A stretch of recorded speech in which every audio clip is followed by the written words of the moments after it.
I'm joined on the UK Drum Show official podcast by the legend that is Gabor Dornyei. Yay. Yeah, how are you? I'm very good. I'm very good. Very good. Thank you so much for coming on and for welcoming me into this drum haven. It's amazing to have you here. For those that don't know, Gabor is one of the most in-demand session drummers, educators and clinicians of your generation. You've emerged from Europe over sort of recent years. You've played on over 100 albums, including several gold and platinum selling albums, and also soundtracks for Disney, which is super cool. You're a highly qualified educator, and you are going to be playing the main stage of the UK Drum Show 2025 on Sunday, the 19th of October. But my first question, how much is this drum kit worth? Well, first of all, thanks ever so much for coming over. Thanks for seeing me. Thanks for visiting me at Gabby Road Studio. Gabby Road. That's amazing. I have a road sign there. Yes, Gabby Road Studio. So the drum kit. It's the amazing Sonor signature drum kit that I've been collecting since 1995. Wow. So it's literally 30 years this year to the date. So it would be very difficult to put a price tag next to it. But, but you could. It's been a long collection, and basically, you know, as I started out, I have like 0% chance to have a drum kit like this. Mm-hmm. And over the years, you know, one by one, as a proper maniac collector, I bought, you know, a small set first, just a kick and two toms, and then, you know, I did like huge efforts, you know, like smuggling through shells from the old Yugoslavia and things like that. So that every shell and every piece has a history. Wow. And the audience members can see some footage of this on the UK Drum Show socials on Instagram and also on the YouTube channel.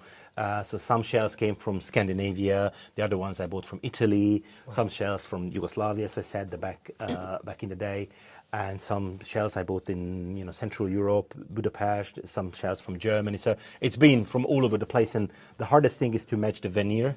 Because obviously, you know, it's just natural wood. Yes. So all the shells look slightly different, but I got pretty lucky over the years, and the whole thing looks like an identical set. Yes, you're like a Hungarian Terry Bozzio. Yes, we can say. I take it as a compliment. Yeah, you should. Massive. Oh, Terry is a hugely influential, fantastic artist, and I used to watch him a lot. Yeah, that's amazing. I mean, he's a great drummer. But we've come here to talk about you. Why did you become a drummer? Can you remember your first memory of the drums and the moment where the sticks went into your hands for the first time? Take us back. Yeah, it was a very interesting start because I have a very highly educated family with no musicians in it at all. Mm-hmm. My dad was a lawyer, my mom's a finance director, my sister is a market researcher. So everybody, and loads of, you know, lawyers and educators, teachers there in our family, in the extended family, and nobody played any music. So it was like I was the black sheep, literally, to start playing the drums, and it was just a natural reaction from me listening to music, and I just started tapping the beat. I felt like I feel the rhythm, I can play along to this. And me and my sister were huge rockers in our childhood, so you know, to Metallica, to all the metal bands and rock bands, you know, I just started playing the sofa. Yeah. So there was literally no drums, no support from my family, in the sense that it wasn't like, oh, you're so talented, let me buy you a drum kit. It wasn't like that at all. And then basically I just started playing like all day and all night at home, and I just drove my mum nuts. So basically she said, if you want to do it like so seriously and you're dedicated, then let's go and learn it properly. Yes. So she took me to the local primary music school, where they didn't take me because they didn't have any space. So, and the teacher said, who was later become my great first teacher, he said, if the kid is still playing, come back next year and then I'll make sure to have a space. Yes. So first, I'm not saying that we were sacked or not taken on board, that it was already sold out. We were sacked sort of during the school year, so there was no more availability, no more slots. So, and obviously I haven't stopped, and I went back next year, and the rest is history. Wow. Wow. So you've been, by your own admission, you've been collecting these drums for 3 decades since 1995. We've obviously had a very long history with drums. What is it in particular about the bigger drum kits that get you going? Because a lot of drummers, for example, they might play, a large kit would be considered 2 kick drums and maybe 4 or 5 toms, but you've got here 11 toms, you've got 3 kick drums, I can see 3 snares over here, and an absolute array of cymbals. What is it the aesthetics? Is it the sounds? What is it? Well, it's both. I mean, I really like, obviously, the look of this kit. And when I was a child sort of coming up, we had very humble beginnings. So I had zero chance. So I'm sort of fulfilling my dreams now, okay, in a sense. And I started collecting these drums, 30 years ago. But really, I think it's 2 things, really, the most importantly. One is a huge influence of Billy Cobham and Terry Bozzio, obviously, and the melodic drumming. So Terry Bozzio even had a release called the ostinato, melodic drumming and the ostinato. Yes. So he played ostinatos on his feet and played melodies over that on the toms. And also probably the fact that I'm, unfortunately, I never really have the time to practice the piano, so I don't play a melodic instrument massively on a really high level, and I think I'm compensating that on the toms. So when you hear my solos or like solo or rhythmic ideas, you always hear a melody. So I want to play the melody on the toms. So the tuning is very important of the drums. So it's not for the look, or definitely not because I enjoy carrying them, because they really heavy. It's all musical reason. And when I play a kit like that, I feel more balanced. When I see Billy Cobham play and everything goes to the right and the left, and you almost can't tell which one is his stronger hand. The ambidextrous playing is very close to my heart. If there was one thing I would change in my drumming, or if I could restart my drumming, I would only ever play open-handed. I wouldn't do this. 100%, yeah. Because this one is coming from an old habit, when people, sort of the military days, when people played on the back of the horse with a massive snare drum in front of them because they needed the volume, and because the hoop of the snare was up here, they couldn't play the match grip because they were dislocating the shoulders in 5 minutes. So they started using the traditional grip, and in the 1920s, by the way, there's nothing against the traditional grip. I love playing the traditional grip, both right hand and left hand. But what I'm saying is, in the 1920s, when they added the hi-hat pedal to the drum kit, everybody was still playing traditional grip, and instead of straightening out the grip and playing it with the left hand where the hi-hat is, they kept the traditional grip and put the right hand above because it was easier. 100 years later, we still follow that crazy habit. There's no other instrument that would do that. The bass player, piano player, nobody crosses their arms, only the drummers. And I don't like that position when you the left hand is a slave, and you're locked down in that position. Yes, that is. I hadn't ever thought about that before. It seems so natural to just go. That's what. Tell you what. Tell me one example you played your right cymbal with the left hand. You never do that because it's in the wrong place. It's just, and we do the same thing with the high. We just made it work. We just got used to it. I suppose unless you're doing like a little fill. But in a long term or long time for bars or a whole number, you would never do this. Well, you're a highly educated drummer and clinician and educator. What are you going to be bringing to the stage of the UK Drum Show in October at the ACC Liverpool? What are you going to be bringing to the stage that other drummers are not going to be doing? Will you, for example, be making your session interactive? Will you be playing some things from the past that you haven't done in a long time? What can we expect? I always love making my sessions interactive because I think it's these festivals. It's a double-edged sword because it can be something like depressing for the audience if they feel if the art is just shredding. And they feel like, oh, I'm never going to play like that. I'm never going to be able to play it. So they actually leave like disheartened rather than inspired. So what I like to do is the to get the audience involved and give them some exercises that we can play together. Oh, this is what the left foot's doing, this is what the right foot's doing, this is what the right hand, this is what the left hand. Okay. So I sort of get them involved and play with me a little bit. You know, you can't teach them what you learned in the last 35 years, obviously, in an hour or 45-minute set. It's not like that. But you can give them something to practice, something to think about, or maybe the open-handed concept or the independence.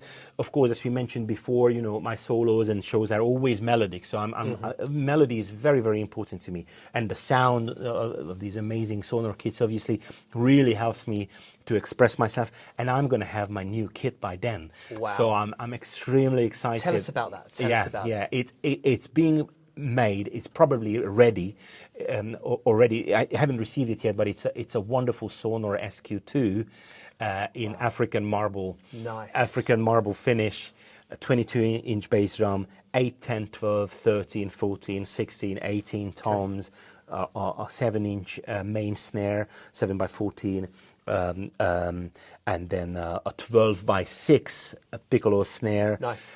So the drum kit's going to be incredible, and obviously I'm always using a lot of percussion in my playing. Foot cowbell, cable hi-hat, the jam blocks from Tycoon Percussion. I have a signature pack with them, which I very, very intensively include in my performances and musical playing.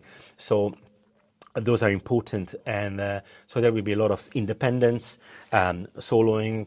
I'm preparing some new songs as well, so there'll be new music that people probably haven't heard before. There's a couple of releases coming out at the moment. I'm recording on a new album with Steve Alepi, who's #1 rock guitarist in Hungary, and he's releasing a new solo record that features Frank Gambale. Oh, okay, cool. And Gary Husband.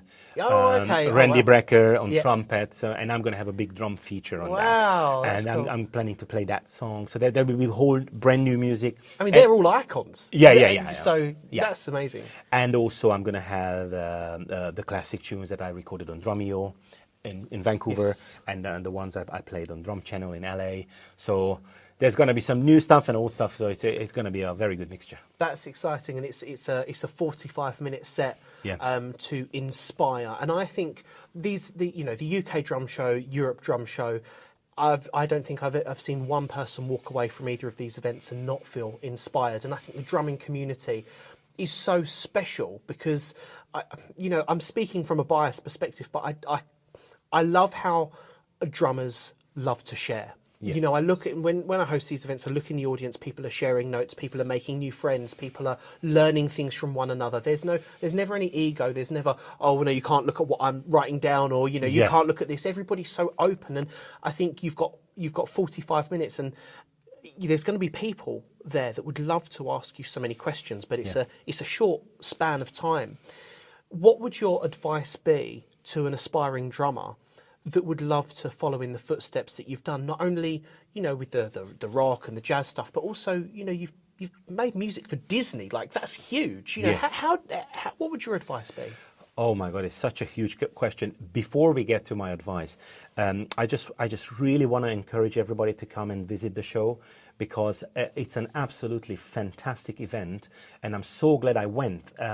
Normally, when it was in London at the Olympia, I went there more often because obviously it's a bit more time consuming to go to Liverpool, but I'm so glad I went. I also played the main stage at the Olympia Conference Center in 2018, and I'm delighted to be back now, and I would encourage everybody to come and check out the show. The new venue is absolutely fantastic. The ACC Liverpool is amazing. First time I went was last year, and it's literally restarted my whole career. Wow. Because since COVID, I felt a little bit down, and a lot of things hasn't started back yet. Right. And I went there, and that the whole atmosphere and the vibe just made me forget that COVID ever existed. Yeah. And because it was so much positivity, as you said, and also you always learn something. You meet someone just out of that meeting over the weekend, and everyone, hey, Gavs, long time no see. When are you coming over to do a clinic for us? Oh, hey, do a masterclass. Why don't you do a show? Blah, blah, blah. Oh, that. Then I said, oh, yeah, I want to do it. Yeah, of course. Yes. And since then, I've done a 15-stop UK tour, which is something that hasn't happened to anybody since COVID. So it was a huge undertaking, but I'm so glad I did. Actually, I still have one more date at the Brighton Drum School on the 27th of April. So this tour has been going on since end of February. I started in Manchester, the Royal Northern College. They had the 32nd edition of Day of Percussion Festival. So that was the first day, and Brighton will be the last one. And I'm just grateful for the organisers of the show. Really, Neil Golding and the great Mike Dolbear. I think they're doing such a phenomenal job putting this on. It must be a huge job, massive undertaking, and getting young and energetic new guys like you on board. So I would recommend to everybody to come and please check it out. Obviously, the highlight of the show will be my set. So of course. I'm playing at 11:15 on the Sunday, so the 19th of October, 11:15 on the main stage. But, the lineup is just scary. So absolutely incredible. Gavin Harrison, Todd Zuckerman, Greg Bissonette, Antonio Sanchez. Oh, my God. My only excuse to be rubbish between these guys that I'm so young, they're like 50, 60 years older than me. I'm still a teenager. Oh, thank you so much for your kind words, and it's super cool of you to recognise how much is going on behind the scenes of UK Drum Show and also Europe Drum Show. But what do you? Your advice, it kind of sounded like, would be for people to get to these shows, to network and to meet new people and make new friends and. Yeah. Do you know what? It's very interesting. Back to your question. So the second question, I think it should be included in university curriculums. That how the importance of do the networking bit, because it's not a lonely business. You're not like a solo drummer, or sometimes you if you're extremely lucky, you get a solo slot like this at the UK Drum Show, or you do a drum clinic or something. But generally, you are playing as part of a band. So we're not soloists, you have a gig, you play for a band, and all those calls going to come from people that know you, not necessarily someone who never heard of you or you never met. Everybody's always going to call their mates. So I think the importance of showing your face and making your connections is super important. Yes. Because you can be the best drummer in the world in your own garage if nobody opens the door on you. And then after a while you start thinking, I've been practicing for 10 years, 15 years, 20 years, 30 years, and I'm still not playing anywhere. I can't make a living, I don't have any gigs. So you become frustrated because you haven't shown your talent. You need to have an online presence. You need to have the personal connections. You got to be a good hang, a reliable guy who turns up on time, and all those elements that sort of contribute to become an all-round professional. It can't be overlooked. And 50% of the business is who do you know and how do you behave, how do you communicate. The other 50% is how good you are. So I'm not saying not to practice. Of course, do practice, but don't just practice your drums and wait for the miracle, because it's much better to do your drum practice and build your connections in the business, and that's when you're going to be happy and successful. Networking is, as you rightly say, and only echoing your point, networking is so important if you want to get on. If you're in a band and maybe one or two of the members know the right people and they're happy to network on the band's behalf, and you want to kind of take a step back and not, I suppose that's okay. But as you say, now social media important, and your online presence, not necessarily about the amount of, I don't think, followers that you've got, but are the right people following you? Are the right people seeing your music or your content that you're putting out? Now, everybody who wants to be a musician, it's almost like this is my shop window. Their social media is their shop window. This is what you can have if you employ me to do something. But amazing advice on networking, not just drumming. Yeah. I would have 100 more advice, but they're probably going to run. How long you got? I'm not staying over. Not again. No. Let's go to the pub. Okay, maybe I will. What lesson have you learned behind the kit that you have brought to your everyday life?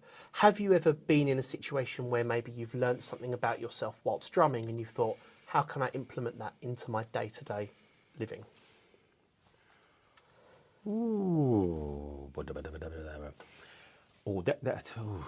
Well, first of all, the coordination and the understanding the basics and understanding the connections between the notes that really hadn't, like, there was a time when I was practicing very, very slowly and very quietly. Right. There was multiple reasons for that. First of all, people told me when I was younger that, oh, we love your playing, but you're playing so loud. We can't play. When I got the, before I relocated to England, I played in the Budapest National Radio Big Band. And they loved my playing. I was invited to play in a band without an audition. But they said, oh, your volume is quite high. So I just realized that, okay, I have to calm down and be able to control my volume more. Turn it down from 11. Exactly. To 12. Yeah. I still follow that. No one did a second. No, they haven't. So, so the coordination and in understanding the relation between the notes and sort of going back one step before you go 2 steps forward. You know what I mean? Yes. Taking a step back and really sort of analyzing and realizing what's going on. And that really helped me in life as well. And the other thing I wanted to mention, partially to your previous question, and also when you mentioned the Disney recordings, those were scary sessions because it was like an 80-piece classical orchestra and an 11-piece rock band with 2 keyboards, guitar, bass, drums, percussion, tuned percussion, everything you can imagine. And the reading, that was the time when the reading came extremely handy. And I was sort of, when my mom took me to the elementary music school, I started out sort of like a semi-classical player. Of course. That for years we just did snare drum. Wow. Snare drum, rudiments and etudes, reading or single line rhythm. And that sort of set me up for life when you do a session, and like literally when like 100 people recording together live. It was in the Budapest National Radio big band and a big studio called the Studio 22nd. Yeah. And they don't have the time for you to work out your parts or to even think about what's written there. It's written. Those are the notes, just looking at it and recording, red light. So sight reading is something you would really advocate for aspiring drummers, obviously of any age, any ability. For multiple reasons. First of all, you will be able to do studio sessions, which are much less now, but all the people who are doing, studio sessions, they're all monster readers, like, Peter Erskine and Vinnie Colaiuta. They read the charts like you read the newspaper, So it's an incredible level. So, and I think the ability to be able to read really set me up for a lot of jobs. Like, for example, when I do shows in the West End, it's completely obvious. It's just simply required that you are a reading player. Wow. Also, when I was 19, that was 275 years ago, I was flown out to Miami, and I had a cruise ship contract around the Bahamas for 4 months. Wow. And we played a different show every night. Oh my That was a 6 o'clock sound check and reading call for the 7 o'clock show. Wow. So we went through once, and 7 o'clock the audience came in and we started playing. I was 19 at the time, so I was thrown into the deep water, but I enjoyed it because I first of all, I enjoyed the satisfaction that I can actually read and follow through a chart. Yes. Obviously, plus you got really well paid, which really helps. Pay for the drum kit. Yeah, of course. Partially. And so reading gave me a lot of work. Amazing. A lot of work, and obviously a lot of connections, and that moves on to something and leads on to something. So yes, and obviously having played for Disney, my question surrounding that would be: do you still get like free tickets to Disney World? No, unfortunately not. What? It's long forgotten. Off? Yeah, it's long forgotten. Yeah. That's amazing. We are so excited to have you play the main stage of the UK Drum Show in October. Tickets are available. Gabor, thank you so much for inviting me to your home, to this drum haven, as I said a moment ago. And thank you for coming on the UK Drum Show official podcast. It's been an absolute pleasure, and we will see you in October. Can't wait. Thanks ever so much. Thanks for having me.